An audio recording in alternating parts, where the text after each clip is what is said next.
নমস্কার বন্ধুরা, আজকে আমি একটি ছোট্ট গল্প বলার চেষ্টা করছি তোমাদের সামনে। তোমাদের যদি ভালো লেগে থাকে তাহলে আমার গল্পটা কিন্তু শুনতে থাকো।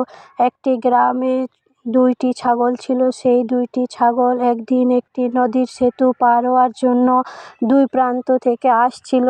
সেই দুই প্রান্ত থেকে দুজন ছাগল যখন আসছিল একটি নদীর সেতু পার হওয়ার জন্য, সেই সেতুটা ছিল খুবই সংকীর্ণ, যেখানে দুজনের পার হওয়ার কোনো উপযুক্ত জায়গায় ছিল না।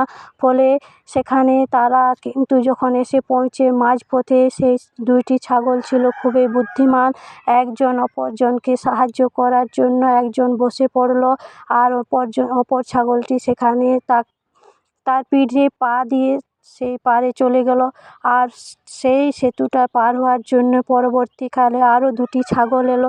সেই দুটি ছাগল ছিল খুবই অহংকারী ছাগল, যারা একে অপরের রাস্তা কিন্তু ছেড়ে দেওয়ার কিন্তু ছিল না।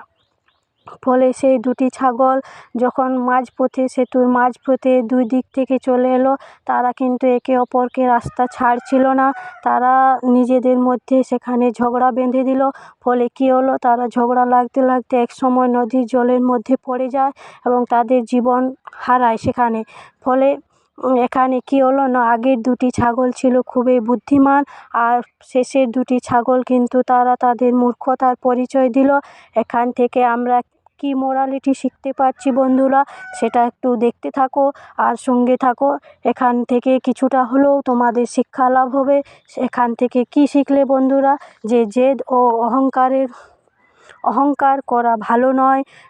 কারণ যদি জেদ আর অহংকারের বশে সেখানে ঝগড়া লেগে থাকো, তাহলে কিন্তু নিজেদের জীবন নিজেরাই হারাবে।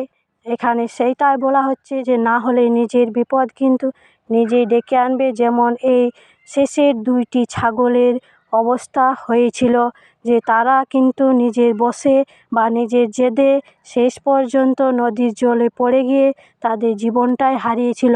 কিন্তু আগের দুই ছাগল যেহেতু ছিল বুদ্ধিমান, তাই তারা তাদের